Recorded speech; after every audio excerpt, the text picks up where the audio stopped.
नमस्कार, मैं हूं आपके साथ रोहित। दुनिया के सबसे बड़े लोकतांत्रिक देश भारत का प्रधानमंत्री होने के बावजूद अगर कोई सफाई कर्मियों के पांव पखार सकता है तो वो है नरेंद्र मोदी। विश्वनाथ कॉरिडोर के निर्माण में अहम योगदान देने वाले मजदूरों पर भी फूल बरसाकर कोई उनका स्वागत कर सकता है तो वो है नरेंद्र मोदी। प्रधानमंत्री जैसे ताकतवर पद पर बैठे होने के बावजूद इस महिला को कोई झुककर नमन कर सकता है तो वो है नरेंद्र मोदी।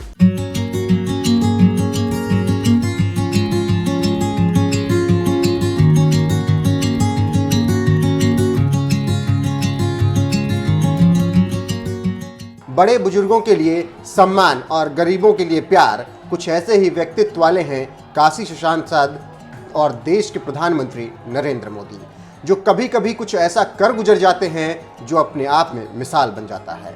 इस बार भी अपने संसदीय क्षेत्र वाराणसी के लिए पीएम मोदी ने कुछ ऐसा ही काम किया है जिसने लोगों का दिल जीत लिया है।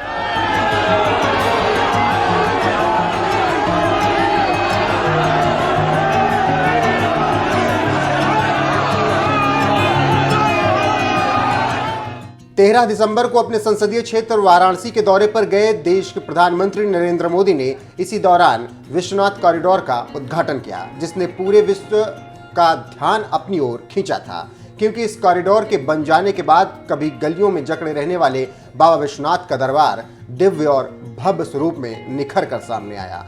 बाबा के इस नए स्वरूप के बाद एक तरफ जहां देश दुनिया से भारी संख्या में श्रद्धालु विश्वनाथ धाम आ रहे हैं, तो वहीं दूसरी तरफ इस मंदिर की सुरक्षा में तैनात सीआरपीएफ जवान, पुलिसकर्मी से लेकर पुजारी और सफाई कर्मी तक को एक बड़ी परेशानी का सामना करना पड़ रहा है।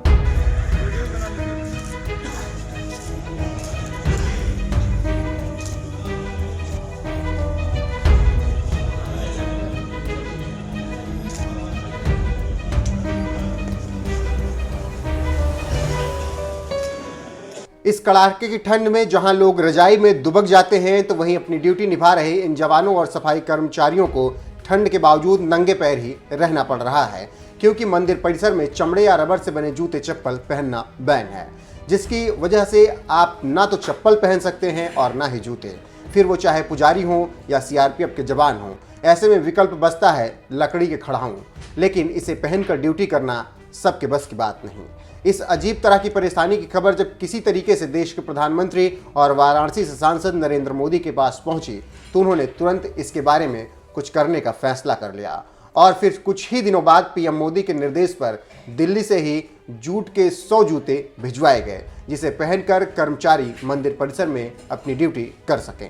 इसमें जैसा कि आप लोगों सबको जानकारी है कि श्री काशी विश्वनाथ धाम के बनने के पश्चात काफ़ी बड़ी संख्या में श्रद्धालु काशी विश्वनाथ धाम के दर्शन करने आ रहे हैं और काशी विश्वनाथ धाम के जो मुख्य परिसर है उसके अंदर अब जूते चप्पल का प्रवेश निषेध है।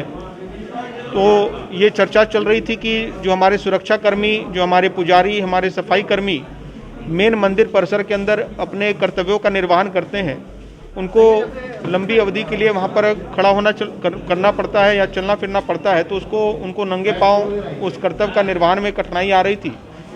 तो हम लोग ने ये विचार किया कि उनको कुछ खड़ाऊ या अन्य विकल्पों पर विचार चल रहा था, लेकिन विभिन्न स्रोतों से माननीय प्रधानमंत्री जी को जब इस बात की जानकारी हुई तो उन्होंने इस बात को ये गंभीरता से लिया और उन्होंने अपने स्वयं से खुद वहाँ से जूट के जो जूते बनते हैं उसका काफ़ी बड़ी संख्या में मंदिर को वहाँ से भेजा गया दिल्ली से, जिसका आज वितरण का कार्यक्रम हमारे जितने भी सफाई कर्मचारी हैं, हमारे सुरक्षाकर्मी हैं, सीआरपीएफ के लोग हैं, हमारे पुजारी अर्चकगण हैं, उनको सबका वितरण किया गया है और जिससे सभी लोग संतुष्ट भी हैं।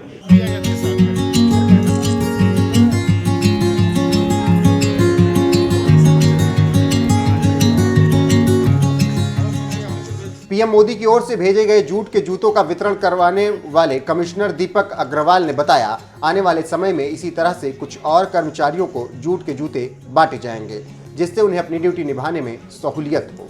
कि एक तो जो परंपरा है कि गंदगी की, उससे भी छुटकारा मिलेगा और जो उनको अपना कर्तव्य निर्वहन करने में जो सर्दी गर्मी में कोई दिक्कतें आती थी वो भी नहीं रहेगी और आने वाले समय में जितने भी समस्त हमारे वहाँ पर लोग लगे रहते हैं विभिन्न अपने कार्यों में, उन सभी को इस तरह की व्यवस्था से जोड़ा जाएगा जिससे कि जो एक मंदिर की गरिमा है वो भी बनी रहे, साथ साथ जो काम करने में व्यवहारिक कठिनाई आती है वो भी दिक्कत ना हो।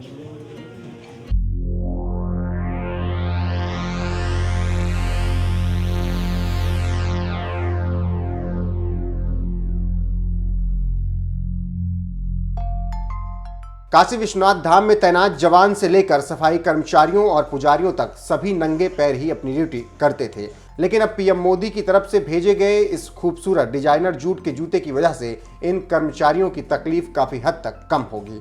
वो अब नंगे पैर के बजाय इन जूतों को पहनकर विश्वनाथ धाम में अपनी ड्यूटी निभाएंगे।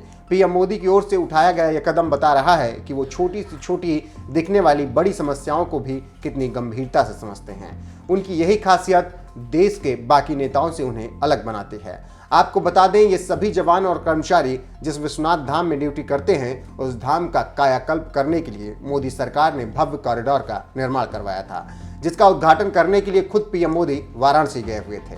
इस दौरान उन्होंने क्या कुछ कहा था, आइए आपको विस्तार से सुनाते हैं। साथियों, हमारी इस वाराणसी ने युगों को जिया है, इतिहास को बनते बिगड़ते देखा है। कितने ही कालखंड आए गए, कितनी ही सल्तनतें उठी और मिट्टी में मिल गई, फिर भी बनारस बना हुआ है। बनारस अपना रस बिखेर रहा है। बाबा का ये धाम शाश्वत ही नहीं रहा है, इसके सौंदर्य ने भी हमेशा संसार को आश्चर्यचकित और आकर्षित किया है। हमारे पुराणों में प्राकृतिक आभा से घिरी काशी के ऐसे ही दिव्य स्वरूप का वर्णन किया गया है। अगर हम ग्रंथों को देखेंगे, शास्त्रों को देखेंगे, इतिहासकारों ने भी वृक्षों, सरोवरों, तालाबों से घिरी काशी के अद्भुत स्वरूप का बखान किया है। लेकिन समय कभी एक जैसा नहीं रहता। आतताइयों ने इस नगरी पर आक्रमण किए, इसे ध्वस्त करने के प्रयास किए। औरंगजेब के अत्याचार, उसके आतंक का इतिहास साक्षी है, जिसने सभ्यता को तलवार के बल पर बदलने की कोशिश की, जिसने संस्कृति को कट्टरता से कुचलने की कोशिश की। लेकिन इस देश की मिट्टी बाकी दुनिया से कुछ अलग है। यहां अगर औरंगजेब आता है तो शिवाजी भी उठ खड़े होते हैं। अगर कोई सालार मसूद इधर बढ़ता है तो राजा सुहेलदेव जैसे वीर योद्धा उसे हमारी एकता की ताकत का एहसास करा देते हैं।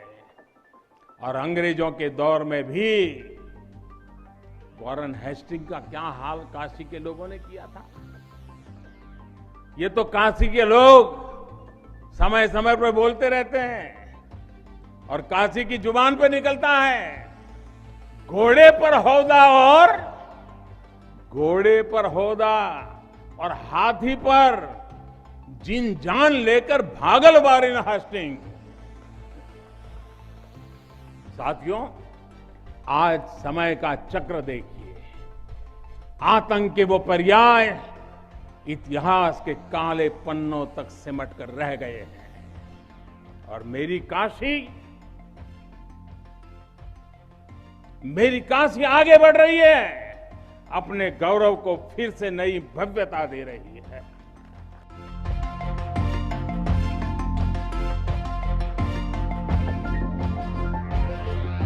वाराणसी से शिवम गुप्ता की रिपोर्ट।